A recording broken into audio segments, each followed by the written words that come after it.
So welcome back, ladies and gentlemen, and a good afternoon, and thank you for staying with us. For those of us joining us online and also those who are logging on Facebook, remember we are streaming this live on NEDCO's Facebook page, so if you need to leave, remember to take us with you. Thank you so much to NEDCO as well to ensuring that we're all fueled and I hope fired up as we jump into this evening's panel discussion, which of course is aptly entitled Start Smart, Stay Strong, Jumpstart Your Dream Business. And so allow me to call our moderator for this afternoon, who is NEDCO's Chief Entrepreneurial Development Officer with over 20 years of experience in entrepreneurial and business development. She possesses a passion for altering dynamics and empowering people. She is a certified financial advisor with a wealth of experience in developing and implementing growth opportunities in both existing and new markets.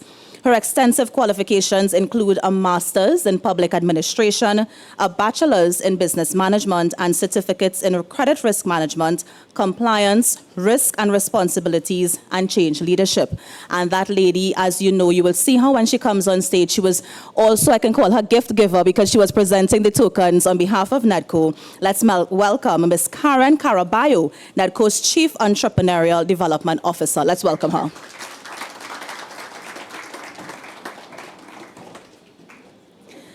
Now, this panel discussion, Start Smart, Start Strong, Jumpstart Your Dream Business, is a critical panel discussion which will explore the importance of various legal, financial, and statutory requirements for small business startup and growth. And so joining Mrs. CARRABALLO on stage, we have Ms. Dawn Nelson, Vice President of the Financial Sector Transformation, TTIFC. Let's welcome her. We have Mr. Ajay Archer, owner of OnQ Distributors Limited, who will be discussing business to consumer or BTC retail model for small businesses. Let's welcome him as he comes as well. We also have Mrs. Jamie Hilaire Thompson, Business Management East Office NEDCO, and she will discuss the financial requirements to become loan and investor ready. Let's welcome her as well. And last and certainly not least, joining us virtually, we have Mr. DAREN SOOKOO, Managing Director of Adjuctiva Corporate Solutions Limited, and he will discuss also the legal requirements to transition from informal to the formal economy. Let's welcome him as he's online. There he is. Hi, Mr. SOOKOO. And as we've gotten to the norm, remember this is going to be a panel discussion. Please have your questions ready because we are going to have a short Q&A at the end. Ms. CARRABALLO. Okay, so good afternoon, everyone. We have the exciting part of this engagement is after lunch. Everyone is full. You're not going to fall asleep on me. You know, as the business starts, everything is here. Let's get it going, tough gets going. We're going to get going this afternoon. So taken from our theme, innovative mindset, how do we unfold that? And our particular topic today in terms of get smart, get strong. I have an exciting panel of persons here, and they're going to share with us in terms of how do we get smart, how we jump in. And open to them, we're going to start discussing in terms of, based on the engagements with entrepreneurs, what are the types of misconceptions that you all would have encountered? Ms. CARRABALLO, if I can just interrupt you for a minute. We just want to see Mr. SOOKOO. So if I can ask these two, just to pull your chairs around a little bit for me. Somebody will help you. He's like even more in his face now. Yes, I mean, Mr. SOOKOO, at the end of the day, we know even in everyday business, there's always changes and adjustments to be made. So you're making sure that we are all inclusive. Yes. Is that better? Yeah? Much better. Okay, great. So to my panel, you engage with persons on a daily basis. I mean, listening to the backgrounds. I'm not sure our facilitator there did share that, but we have here with us persons who are in project management, they're in strategic planning, you're into technologies. Based on the persons that you all engage with the environment, what are some of the misconceptions that business persons come and say, here, I want to jumpstart, I want to get into business, and they're ready to go, and what your communication and what do you see? And I'm just open, I'll start on my left, and I will start with Dawn. Okay, so good afternoon, everyone. I think one of the main misconceptions is that it takes luck. You know what I mean? That it's going to be some kind of act of God and you're just going to be conferred with this amazing opportunity. But I think the entrepreneurial mindset itself is one of creating your own luck and creating your own opportunity. And I thought it was such a powerful statement this morning from the all-female panel when they talked about always being ready, staying ready. If you are already ready, you never have to get ready. And what does that mean? What do you have to do? And then people often feel that it's out of their reach. You know, oh my God, I'm maybe a micro business. I'm now starting up. I don't know anyone. How am I going to navigate that? And it really starts with the mind, believing that you are ready, believing that you are enough, believing that you can be the architect of your own luck, believing that your vision and your passion is something that really can be as valuable as the machinery you have or the equipment that you have, and that you are really the engine of your own business, and that whatever you don't have at the start is something that you can get and you can gain and you can leverage within yourself. So I think that is one of the misconceptions that I see frequently. Okay, fantastic. I like the fact that you took it from some of our engagements we had this morning. So we did have some fantastic panel of persons who spoke and they would have shared some of their experiences. And I want to take it from there and we'll put it on to Agai. When you talk about, you know, using his area of technology, how do you see the misconceptions of persons when they come in as entrepreneurs? What would you say to that? Wait, can I be heard? Oh, yeah. You know, like maybe to counter Dawn's point or to add to it, I think also one of the big misconceptions that I see is that people think that you're going to work hard your way into success.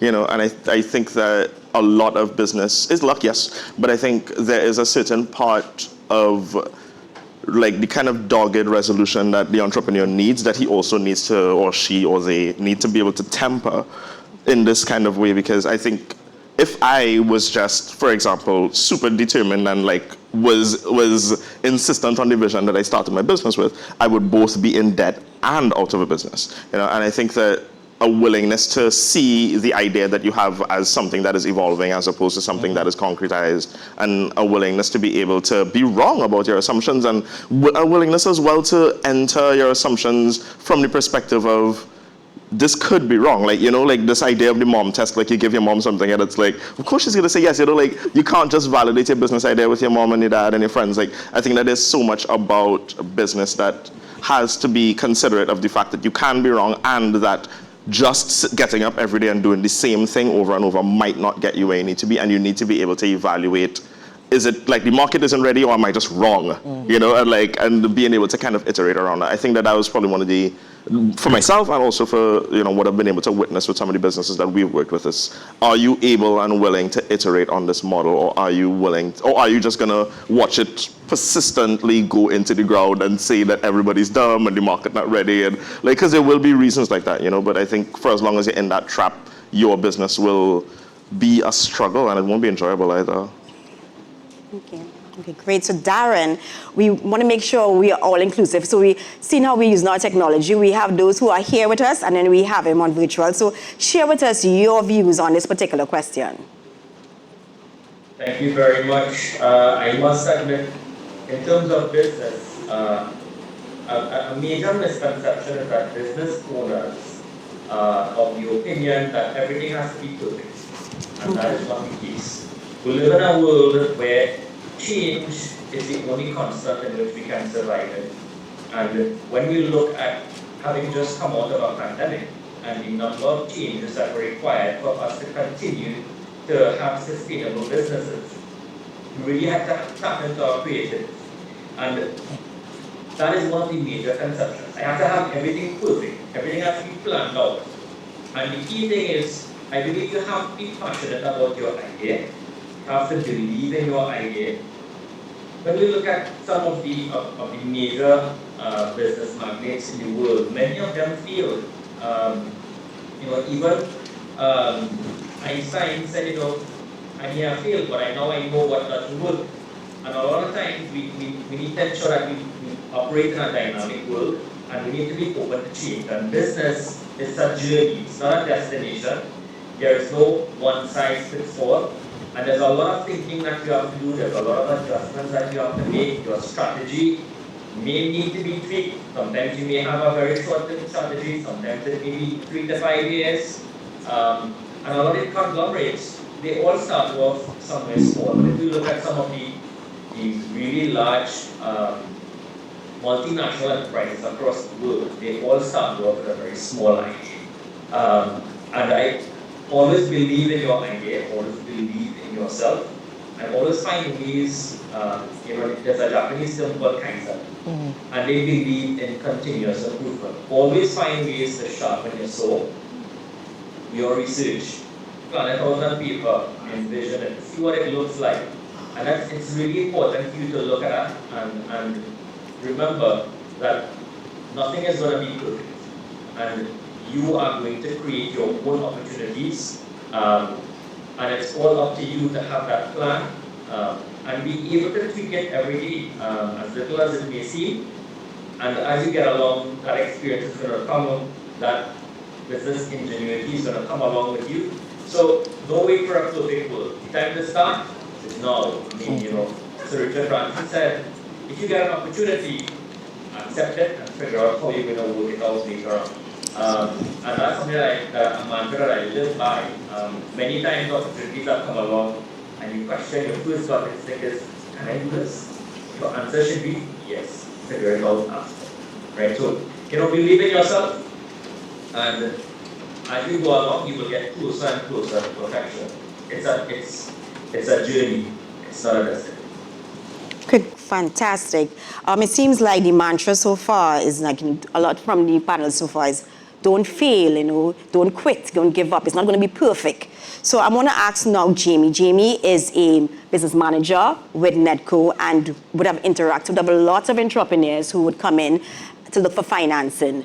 And sometimes, of course, there's always a misconception in terms of what do I need to do? Is it an easy way to get financing? So I would like, in terms of Jamie, to share with us some of the misconceptions that person would, when they engage with you, what is their responses and how they should deal with that? I think a lot of business owners or potential business owners, entrepreneurs think that having a skill alone automatically translates into having a successful business. The reality is having a skill is important, yes, but you also have to build that business acumen. You have to know things like how to properly price your products or services, how to market your services, how to market your products. Am I keeping correct records? Because you could boast about making $20,000 a month, and then the reality is you're spending $25,000 a month unknowingly so. So therefore, you are not running a profitable enterprise. So what I always try to impress upon customers, yes, having the skill is excellent, but also build your business acumen, build those skills that will then build those business skills, then combine with your own skill, whether it be cooking, hairdressing, being a nail tech, barbering, whatever it may be, coding, building websites. When you marry those two, those then translate into successful businesses that can be sustainable. Okay, fantastic. So coming from our themes, start smart, start strong. If I can put it back to the panel again, just give me 3 words. What you will say will be an advice to entrepreneurs. I'll start with Dawn. 3 words I will say, Jumpstart, start strong. What you advise them on? Service, service, service. Because at the end of the day, I think it's important as someone who's aspiring to be in business. Who is your customer? Who's your client? Who's that one that you're trying to delight, that you're trying to excite, that you want to, see your vision and monetize that for you by taking their hard-earned dollars or their time or whatever and putting it in there. And too often we don't pay enough attention to the friction in that process of providing that service or that good or that solution or whatever it may be. So start with your customer in mind. I heard such great things this morning from the guys who were talking about their own business concepts and how they really try to make their passion translate into the character of the solution and the business that they have. So for me, those would be, that would be the real crux of successful delivery, profitable delivery, repeat customers, your own fulfillment as a business person. That's what I would say, Karen. Wonderful. Well, I'll go to Darren. And can you give us 3 words, what you will consider in terms of advice? I know in your presentation earlier, you would have given us a lot already, but let's call it down a little bit. Today's letter of the day for me is, and I would like us to have a purpose, prepare, and also to be passionate about your idea. Because the scouting movement is very dear to me, and one of our mottos is to be prepared. And as a business owner, you have to plan, you have to prepare for what is going to come. Know who your customer is, know who your market is. You need to be doing research, and the only way you can do that is if you put in the work, you put in the legwork. So keep that preparation there. What is your purpose? Many people go into business, but you have to ask yourself, have you done a business plan? And do you have a vision? Do you have a mission? What is the purpose of going into business? Ultimately, my good friend Jamie said, you want to make money, right? Ultimately. I remember a long time ago, we had a facilitator, and he asked us, what are we here to do? And at the time I was looking for a gas company, and somebody said, we came here to produce gas. Someone said, no, we came here to be safe. And then someone said, we came here to make money. At the end of the day, your entrepreneurial spirit is going to help you make money. And my final one is to be passionate. You need to be passionate about your idea. It's yours. Tell it, believe it. So I want to leave you with those 3 P's. Be prepared, have a purpose, and be passionate. Fantastic. So Agai, can you share with us in terms of your words, 3 words that will best describe how you would advise entrepreneurs now? I would say make it profitable. And I don't mean that flippantly at all. I think that this is coming from the perspective of I started NQ because I was working at Google, I was working at Meta, and it's ridiculous money. But I just felt so disconnected from here and from being able to contribute. And I immediately just kicked into Let's Start a Business overdrive. And it was only maybe after the first 6 months, I was just like, whoa, I'm spending how much money every month, and I had to almost kind of start backward a little bit with my own business. And that cost me a lot of time, it cost me a lot of money. I think that I'm happy that I started it, for all of the mistakes that I may have made. But I think that if I were to think of anybody who's starting a business now, especially in my, in the tech space where so much of things are dependent on economies of scale, I think that I would want to encourage businesses to think about how your business is going to be as profitable as possible, as early as possible, and not from the perspective of because I want to get rich. That would be nice if that's your goal. But I think that if it is that your business matters to you, then it's actually your personal responsibility to your business to make it a profitable one. No matter how passionate you might be, it doesn't matter you can care all you want in the world, but if you want to keep doing this thing and delivering this value to people, then it has to be profitable. Okay, great. So Jamie, from your engagement with your entrepreneurs, how do you advise them? Well, I like 2 of the words that have already been used. Service. You must have excellent customer service and being prepared, always doing research, being on top of, depending on whatever field you're operating or sector you're operating in, always try to be ahead of the game. And one of my own will be self-awareness. I think a lot of entrepreneurs sometimes may live in disguise, or they fail to want to acknowledge what their weaknesses are. And only when we acknowledge our weaknesses can we either eliminate or minimize the impact they have on our businesses. So I think being self-aware, having excellent service, and always being prepared is something that entrepreneurs should impress upon. Fantastic. So Darren, in your presentation, you mentioned that you're part of a Big Brother program. Our Scout leader, you said Scout leader. Yes. Great. So as a business person, how important is it to engage with other stakeholders or be part of groups like as a community group or helping others, how does that benefit you as an entrepreneur? I think one of the ways that we learn is learning from others as well and sharing our experiences, especially if you look at a particular business in terms of your lineup. Maybe you might be the same service industry, you may carry a similar type product line, and it's important for you to network. Now, we can compete in the same industry, but we can also be partners as well. Because that's where joint ventures, how they come about in particular. And it's important to network, get into the right groups, persons in the similar type industry, share that knowledge, learn from it, and always be open to stakeholders. And many times when we don't perform stakeholder consultation, the project fails to deliver because we have not taken into account all of the various aspects that could take us on the fulcrum of success or failure. So really important to network amongst the peers as well as in the industry. We see lots of chambers that have come up in recent times. Some in what we might consider smaller towns in Trinidad and Tobago, and they are recognizing that there is strength in numbers. When you come together, there is unity. You can build a second, you can have a stronger voice as well. So it's really, really important to be part of those groups. Several of them are on Facebook, on social media as well. So join those groups. They're always looking for members, always find ways of networking, interacting with others, especially within your industry as well, and always be willing to share.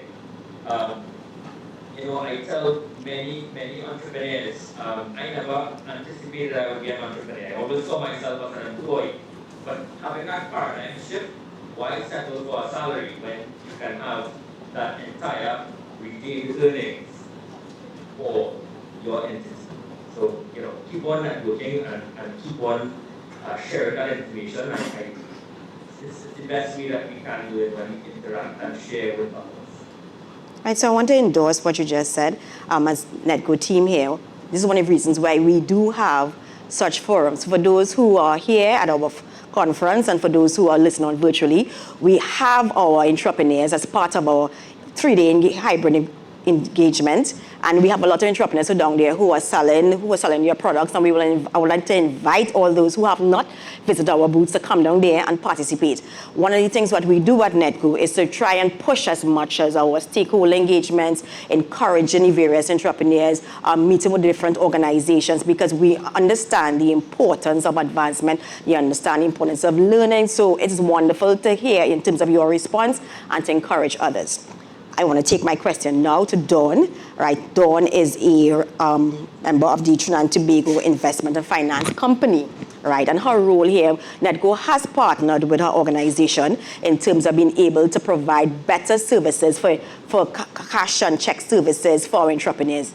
And I would like to first share with us in terms of what you do and how it is you can help entrepreneurs better.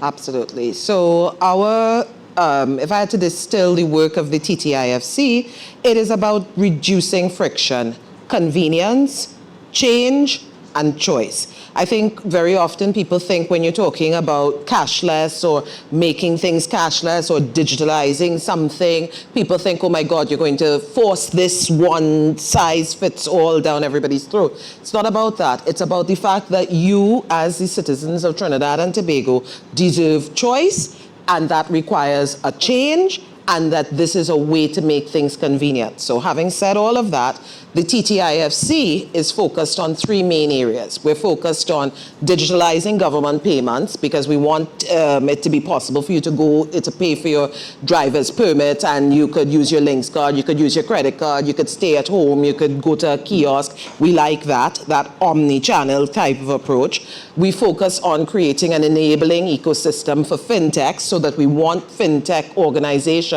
who have a clue, don't have a clue, think they might have a clue, to be able to find a space where they can collaborate and discuss and receive mentorship and education and be able to plug in to capital opportunities and all of that.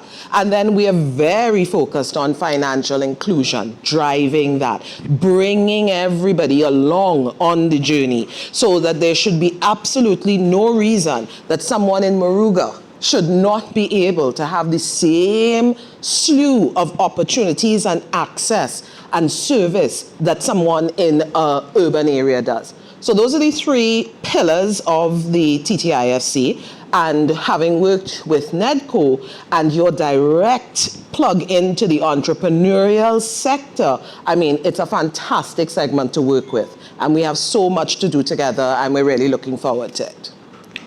I really liked your response in terms of, especially when you make sure you plug in the Moruga. I see people in the audience. Darren right here. I saw Darren, who was on our panel earlier, smiling happier. Because at any day in NEDCO, we recognize our reach is not just Water Spain. Our reach is Trinidad and Tobago. And we do have 5 branches, and that is 4 in Trinidad and 1 in Tobago. But at the same time, we recognize the need for reaching persons on digitally as well, virtually, every aspect, because there's a need to reach persons within their spaces. And especially during the period during COVID, we recognize a lot of our entrepreneurs, they did not have the systems in space to really carry their business. And there was all the words of banding about how do you pivot, how do you restructure, but a lot of persons could not. And hence was the need for us to even look at ourselves as NEDCO in terms of how do we redesign what we do to serve the people that we need to. So hence we have these forums of engagements and to put entrepreneurs where they need to be, and also force us to be able to position and give the product and service required. So I would now saying all that, I would lead into Jamie now, and just in case, because sometimes we do have entrepreneurs who come to us and say, okay, I am ready for business, I have a great idea, I'm ready for finance, and there are times we have to tell them they're not ready yet. So when we say no to an application, doesn't mean that we don't want to finance you, but mainly because maybe there are things that needs to be put in place first, and we will want you to work with us because we would have had the information, the expertise, and we want to guide you. And not always persons are willing to understand that maybe the medication they need right now or the application they need right now is not alone. Maybe they need that support, and at NEDCO we do provide the support. So maybe Jamie can kind of go through some of the challenges that they would have met with persons. So at NEDCO, there are 3 main areas of products and services that we offer. So there's the loan aspect that Karen would have mentioned. Persons can access up to $250,000 as a first-time borrower and $500,000 as a repeat borrower. There's also the training aspect of our operation, where we offer a plethora of courses such as how to tender for contracts, how to complete your taxes as a business owner, marketing for small businesses, costing and pricing your goods and services, and that's just to name a few. And then there's the business advisory portion of our operations, where persons can come in, maybe they just have an idea and they're not certain as to what direction to take it. Our experienced business advisors are positioned to give that kind of guidance. Maybe you already own a business, the business is already operational, but you are looking to shift gears. How can I take it to the next level? Business advisors are also positioned to assist in that regard. Our assessment of the entrepreneur is a holistic one. We are not just looking to give a loan. We're looking to see in our assessment where the gaps are that need to be filled, where the gaps are in the business, where the gaps are in the entrepreneur himself, if there are certain skill sets that he himself needs to develop. So a person may come in for a loan initially because they tell themselves that's what they need, but once we have completed our assessment, we are better able to advise to say, okay, you can get a loan, but in addition to that, we are recommending business advisory and training in these particular areas. Or as Karen would have mentioned, unfortunately, you are not ready for a loan at this time. However, we are going to put you onto our training department, we are putting you onto our business advisory team, and subsequent to completing whatever recommendations they would have made, then we can revisit again lending or funding the business project. Yeah. Great, right? So, and one of the things we recognize is some of the weaknesses, like I said, would be some of them do not have the technology to carry the business. And that's where I will take it with our guy. So if it is you were to advise the entrepreneur, given their capabilities or where they're at, what are the things that you would look at as an entrepreneur of the technology that they should have to keep their business going? It depends on what kind of business you have, obviously. I think at a very basic level, the ability to account for one's incoming and outgoing money is probably the best one. If you have $10 to spend on tech, all of it, put it there. I think that helps you so much in the long term in your business in ways that you just cannot imagine. You want to talk to Jamie? You know what I mean? You need these, you know what I mean? And I think that that would be probably the most essential technology, frankly. I think that when it comes to payments, there's so much things that you can do. There's ways that you can make it work. I think that there's obviously depends on the kind of business you have. If you have a service business, if you cut hair, I might not think that you need a credit card checkout as much as you might need an appointment booking system. You know what I mean? But I think that at the very basic level, there are most of the tools that need to happen already. Maybe they don't happen in very idealized scenarios for local banking or whatever, but I think that at a very basic level, I would say accounting tools would be the most essential tools for entrepreneurs right now in terms of technology and what technology can help automate. Because if we think about things like credit scoring, we think about things like all of the things that you need to grow your business, the ability to see very visually, last month was a failure, this month will be a success because I will adjust these expenses, that ability to be able to visualize these things quickly, technology can help with that. But I think that especially if you're funding your own business or you're bootstrapped or you're angel invested, the better that you can keep track of money in and out would be the best. And I know that I'm the creative who's telling you that money is the most important thing that you need to pay attention to, but it is the case. I think that you're not going to get very far unless you're able to account for it. And at least for me and for a lot of the entrepreneurs that I've spoken to, it's also the most difficult thing to manage and navigate yourself, that management of your own accounts. So I would say, whatever helps you in management accounts, if it's a QuickBooks, if it's a Wave, it's there's things, if it's an UnQ, whatever whatever your tool is, I think find something, use it. Make sure that when it's time at the end of the year, you can hit export and email that to the accountant, and then you don't need to fight up. So yesterday's panel, we had one of our presenters who would have identified a number of great apps that entrepreneurs can use. And I would want to encourage entrepreneurs, because sometimes at NEDCO or even any financial sector, persons coming into for an interview for financing, I think it was Darren who said, you prepare. And a lot of persons are not prepared. You come in to an organization and you're looking for support. You need to understand where the organization is coming from, what is required out of me. It's an interview. You're going in for an interview for a job, you will come, you want to put on your best suit on, you want to have that smile, you want to know what are the documents I need to walk in. You want the process to be as seamless as possible, so therefore, then you need to do your homework. What is required of me, right? What do I need to, what is the documents I need to get? Did I get my documents? Because I'm not going to say that the organization is taking too long to give me what I want, or they don't want to give me what I want, if I myself have not prepared for that particular interview. So now I want to take it back and swing it again.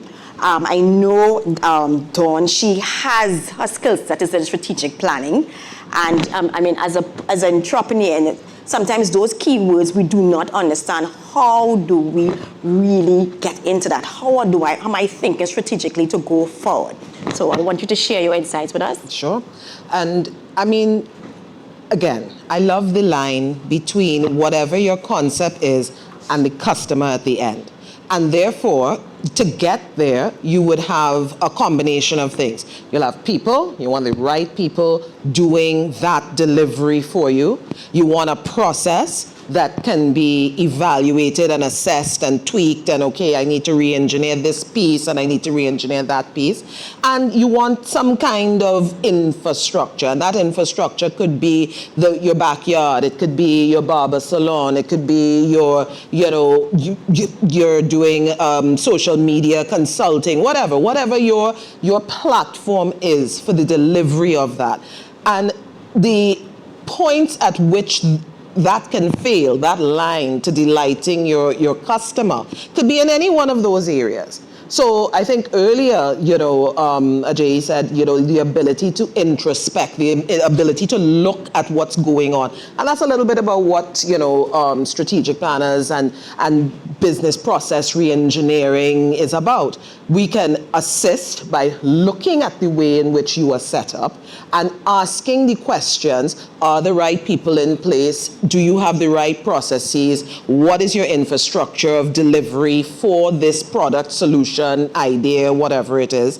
And are you, in fact, hitting the nail on the head for that customer? Are you delighting that end person who you may lose sight of?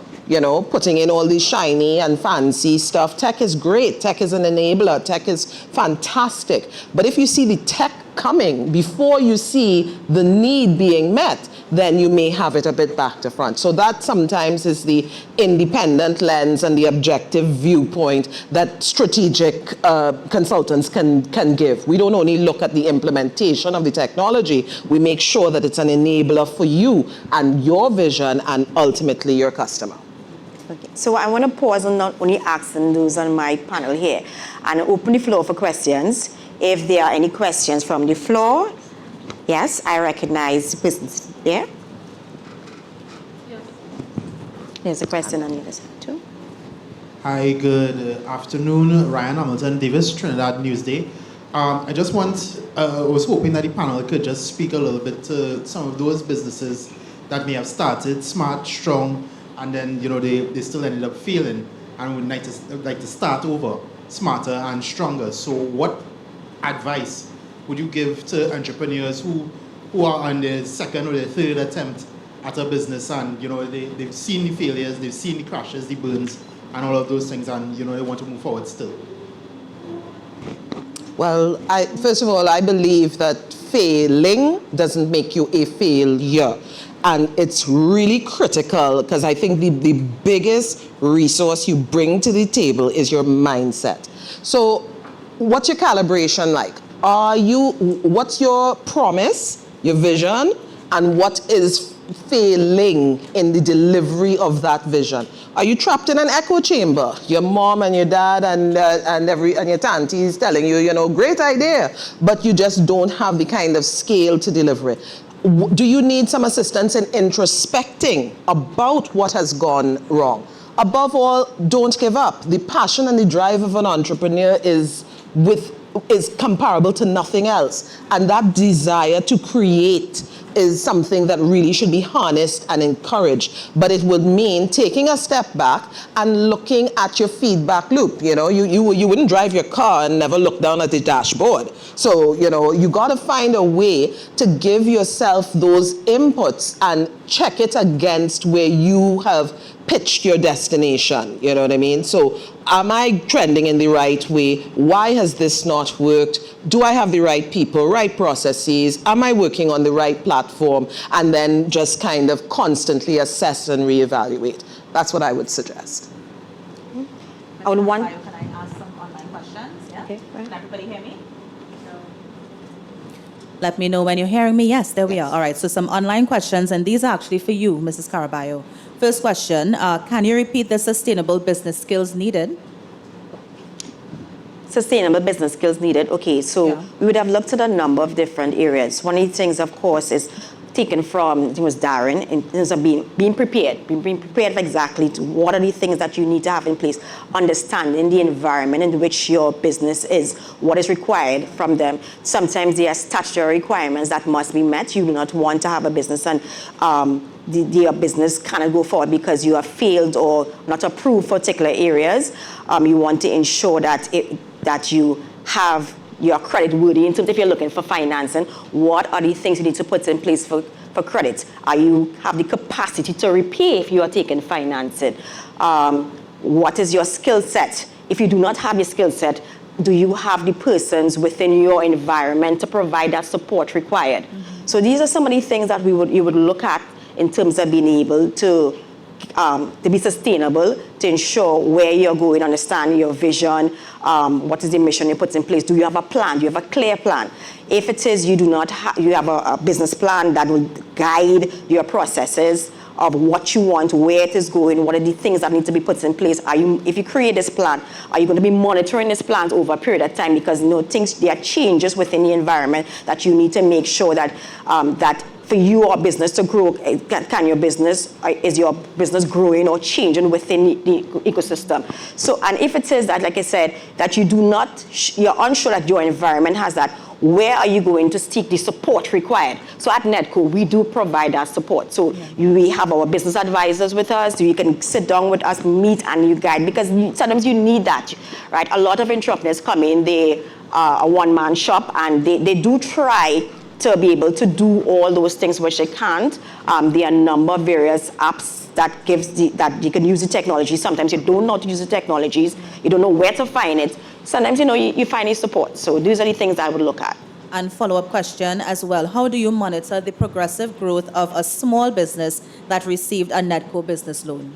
How do we do that? Yeah. Okay, so one of our things in NEDCO is that for instance, we call it, like say our loan officers. We don't say loan officers.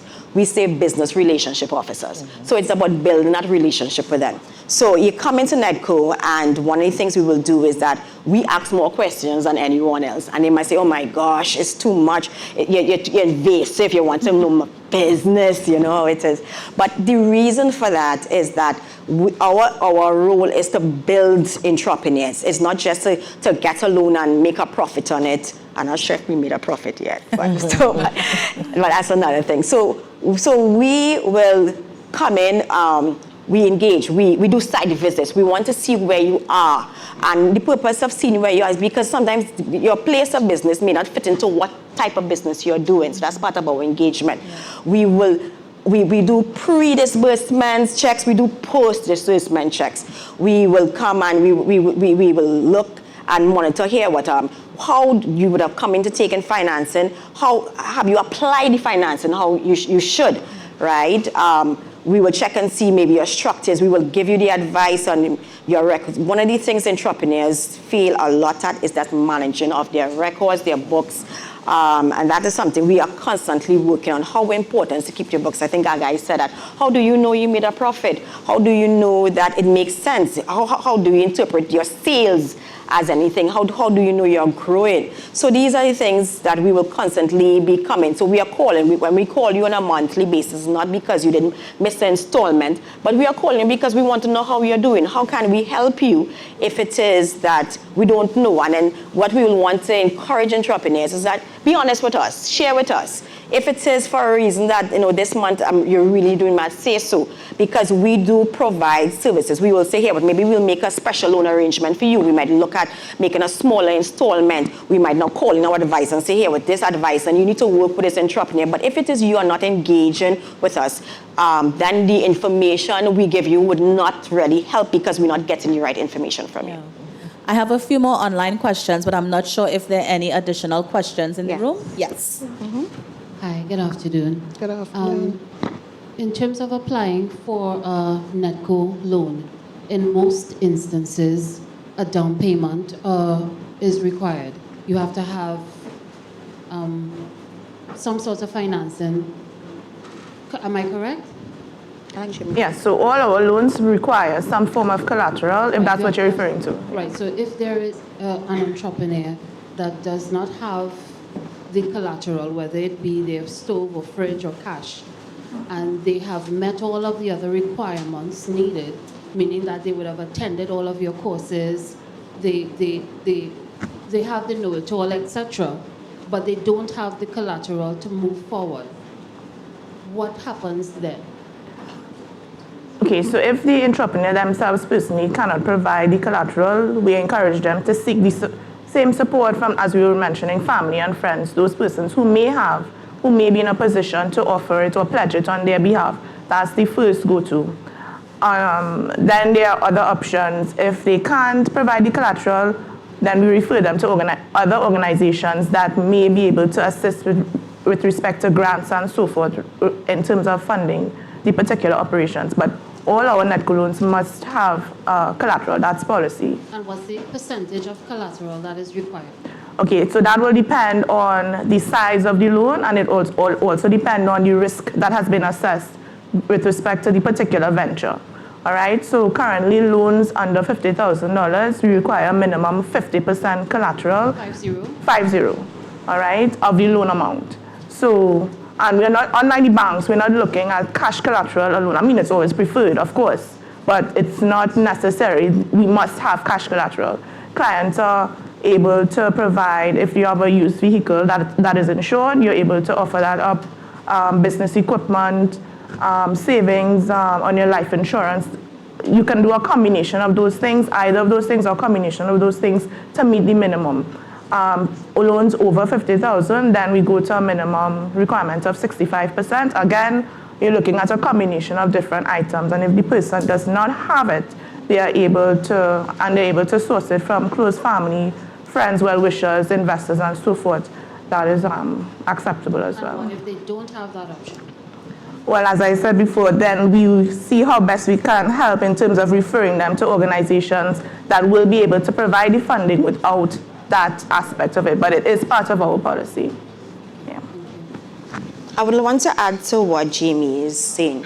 So the question is a fantastic question of the last presenter there. We do have persons come in and said, I'm looking for financing, but I have absolutely no collateral, right? And something we have to remember that NEDCO, or any financing organization, who are given loans, is a commercial loan, is a business loan.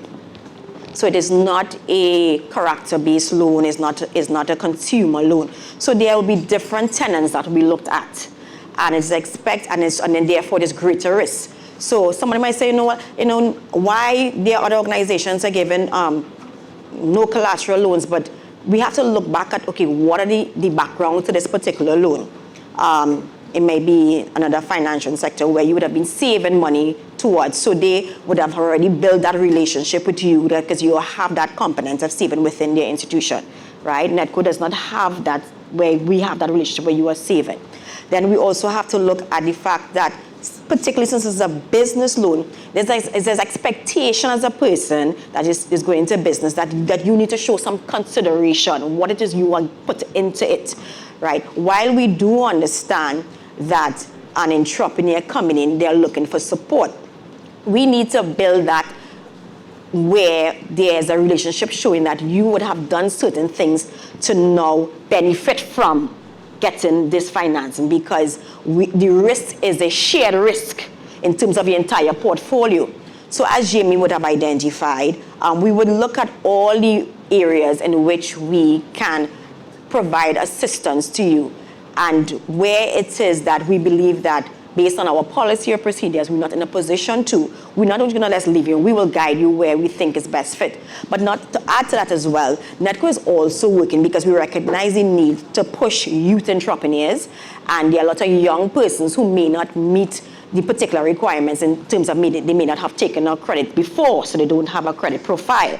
They may not have the collateral because they still at their parents' home and they don't have that. So we are still looking at reshaping our product line and doing that. And as such forums like this is where we get from our information. So look out for it. We may have new products that we may be looking at specifically for those markets. That where there are challenges in areas, but at the same time, we have to remember a commercial loan is different from a personal loan. So there would be different tenants that we look for. Okay. Hi, afternoon. Sorry, I understand. Yeah. Hi, afternoon. So I am actually glad to have heard the discussion so far, particularly, Jamie, I don't know your surname, and Ms. Nelson, as well as from Ms. CARRABALLO, because in terms of the support and that sort of business consultancy, and I think Mr. SOOKOO, also kind of commented on it. Because just to make the point, for the most part, what is out there for us as small business persons are more the ads on the loans, right? and you all don't really advertise the sort of business support aspect. So my key question is for NEDCO as well as for the TTIFC, in terms of accessing the support. So on the NEDCO side, is that only conditional? And if I want a loan, do I then get the business support? What would be the process? Because like I said, it's not advertised. If I go out there, your centers would probably direct me to, if you have a 10,000 or 20,000 loan available, that's the conversation that starts. It doesn't start with what you all have presented here, which I am so glad to have heard, because we have businesses that we have the models, we have the vision, we have the passion, we try and hire people, but we don't have the support. And yes, I know Mr. SOOKOO talked about the networking. So you come to TIC conventions, you come to these things, but I mean, how much can we network with people who I think are also somewhat at our level as opposed to the big guys in the business? So I really want to have an idea of accessing the consultancy on both sides, and also if there are conditions attached to it, or who do we reach out to, how do we really get that direct line? Because being a professional myself who's also trying to run a business, I really also don't have time to be all over the place, right? So it's really hard when people bounce here, there, everywhere, and you're really asking one question and you end up with, like, you know, the passing message, 20 different questions, and nobody's dealing with my one. So I know it's a kind of long question, but yeah. Right, I'll take another question before we respond. We have another question on the floor? All right, online question. Yes, I have a bunch of online questions. Let me just get back to it. I know that we had one other question, but I think that the young lady kind of summed it up, so we will pause on that for now. But I know we have an online question coming in, and this one, of course, is going to the panelists. So this person said, I've heard mention of a number of times about entrepreneurs who come to the meeting unprepared to business advisory. How can one best prepare for the meeting and know the right questions to ask? Okay, I'll take that. I'll take another question before we respond. I think I could. Go ahead. Okay, so I started my business 2 years ago. When COVID hit, I was home for 8 months because the company I work for chose not to renew my contract. So that's 8 months of no income. So your credit is terrible because you have your car payments. And then you come to a financial organization and they tell you, we can't hold this equipment as collateral because that looking like a snow cone card, that has no value, we can't appraise it in any way. This is the age of innovation, and a lot of young persons, what do you guys have in place for stuff like that? Most persons start a business because they can't get a job or some financial heartache. And then with innovation, you have such crazy ideas. I had to use, when I got flooded out, I used the cash from what the government gave as a grant to start my business. So it was so close to actually not starting this business. What do you guys have in place for that? Bad credit or just innovation that is out of this world? I want to take like two sides of that, to your question and also to yours, Dareem. For us at the TTIFC, our focus is on payments and the ability to execute payments and people being able to participate in the formal economy. And, you know, you want to be able to, you need education, you need acceleration, and you need innovation. So those are the, you know, it's always important to know who your audience is and what you're trying to do so that you don't get bounced all over the place. So from the time you want to deal with payments, you want to look at using digital financial solutions or what have you, we recently started up One FinTech Avenue, which is a physical space, yes, but the concept is being able to talk to people who have the money, being able to talk to people who have the experience, being able to talk to people who can educate and basically help you concretize your idea. So sometimes in order to really get the most out of that networking, you probably have to kind of just a little bit filter, you know, the audiences. You know, you're not going to just walk into an event and then, you know, you talk to 10 people and somehow it materializes. So I think a little bit more clarity of goals, but the environment has been missing that space in this particular neck of the woods, digital payments, etc., and financial inclusion has been missing that space where the money could talk to the vision, could talk to the passion.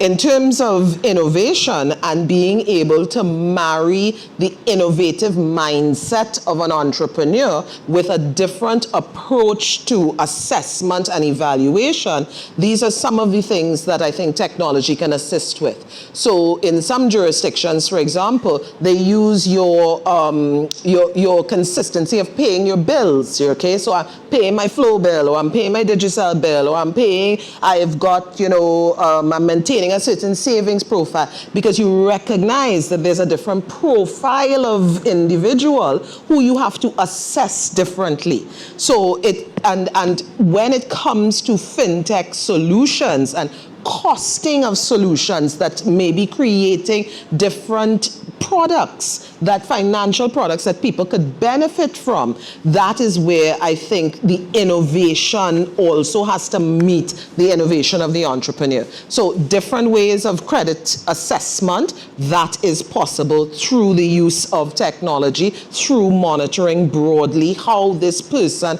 handles responsibility, how fiscally responsible they are, even if they've never taken a loan within a commercial entity. So those are some of the areas that we're trying to drive to meet those needs. I don't know that we're there yet, but the conversations are important, because you're my customer. You are somebody out there in the ecosystem who is saying, look, I may need a different flavor, I may need a different spin, and then we should be able to sit together and kind of create that. So that's my perspective on that. Okay, great. I would like Darren to probably give his comments on this particular question as well.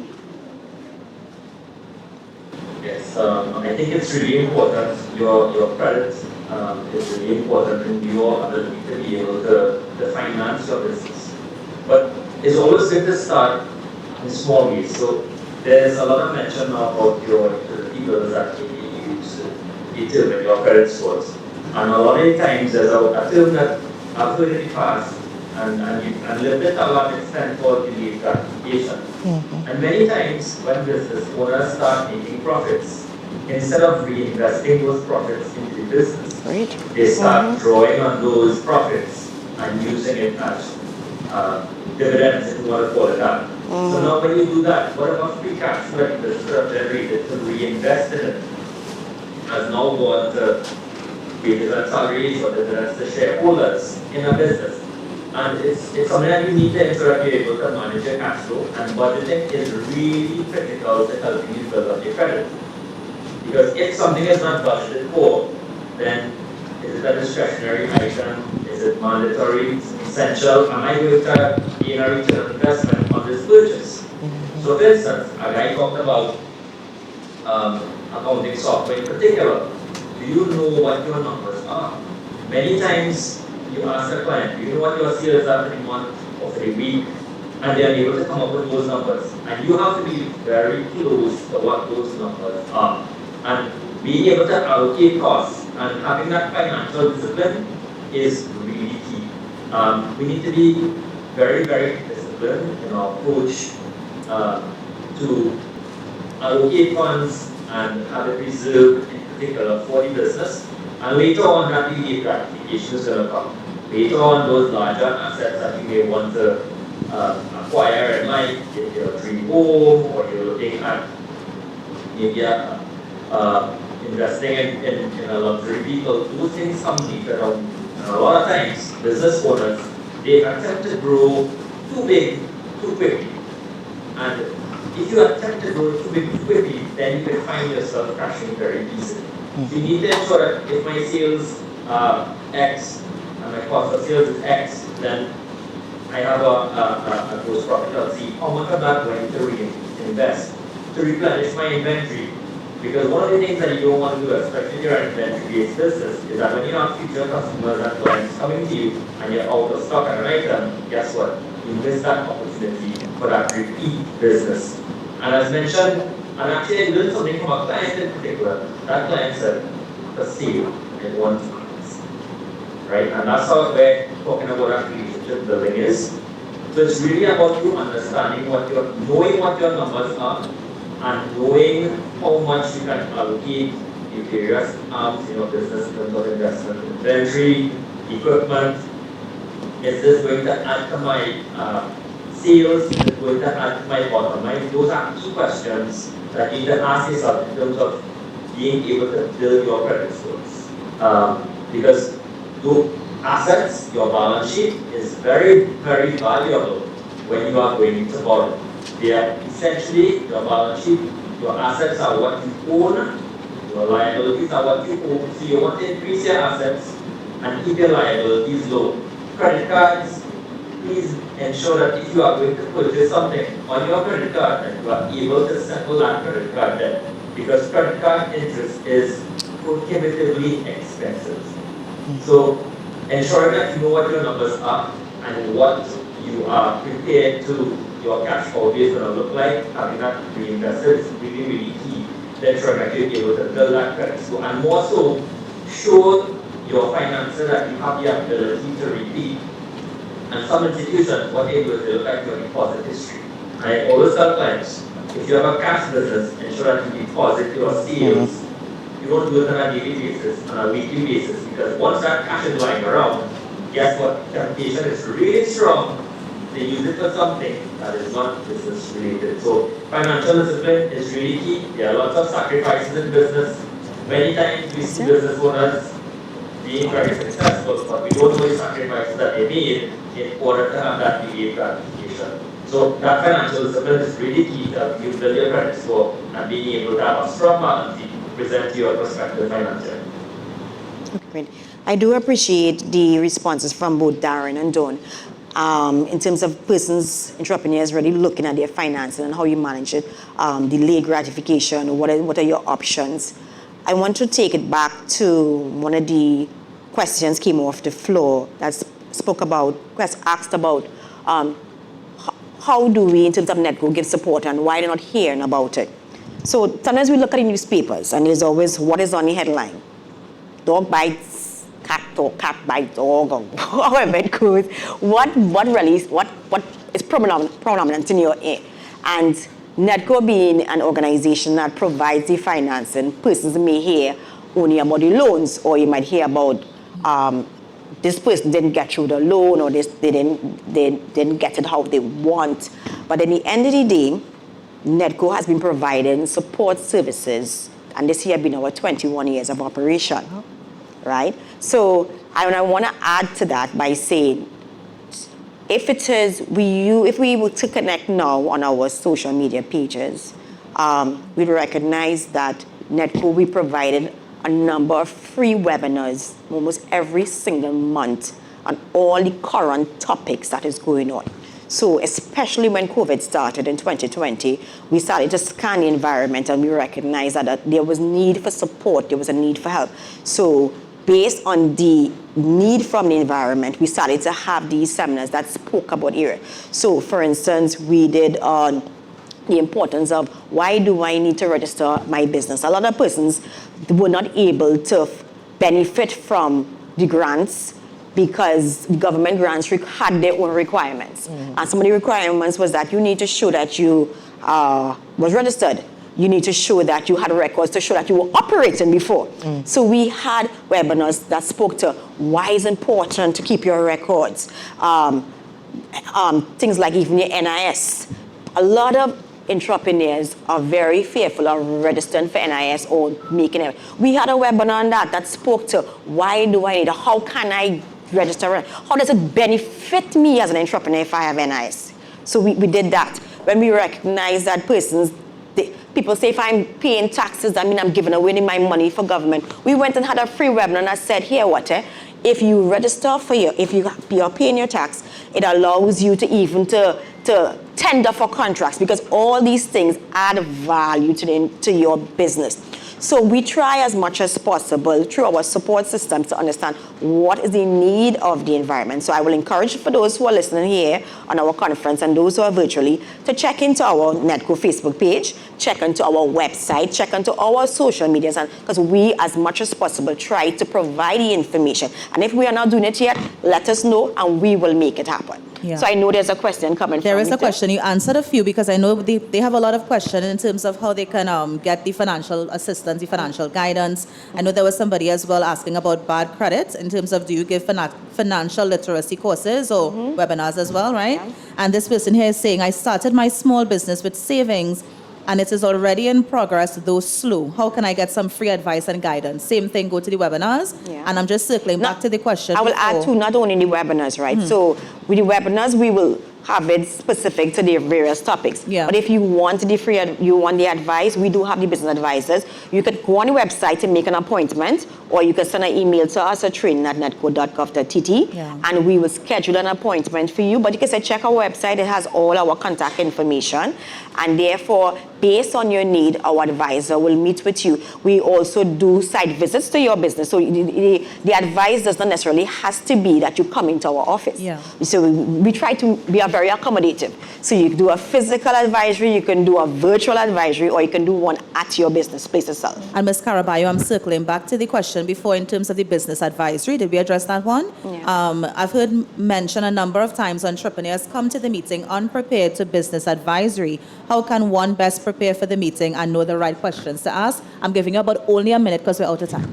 Okay, great. So what normally do, once the person would have written and said, here, what I'm interested in business advice, the advisor would email them trying to get information specifically on what it is you're looking for. So that way now they are better able to guide you to prepare to plan for the meeting. So you're not going to walk in, because we've had situations where persons come in and really and truly it's not business advisory they're looking for. They just want to talk to somebody about how do I get something done. So there's a difference between advisory or you're just looking for information. So that they will be able to analyze based on the communication before, and then they will say, okay, based on what you're looking for, then we really will set an appointment for business advisory service.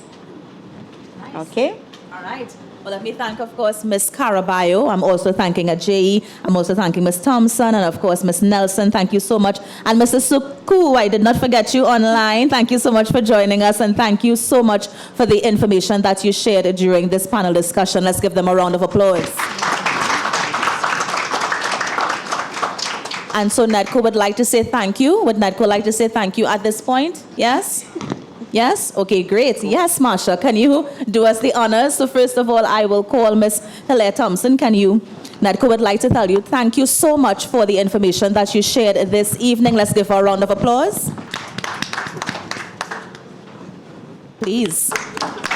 A round of applause. A round of applause. Thank you so much.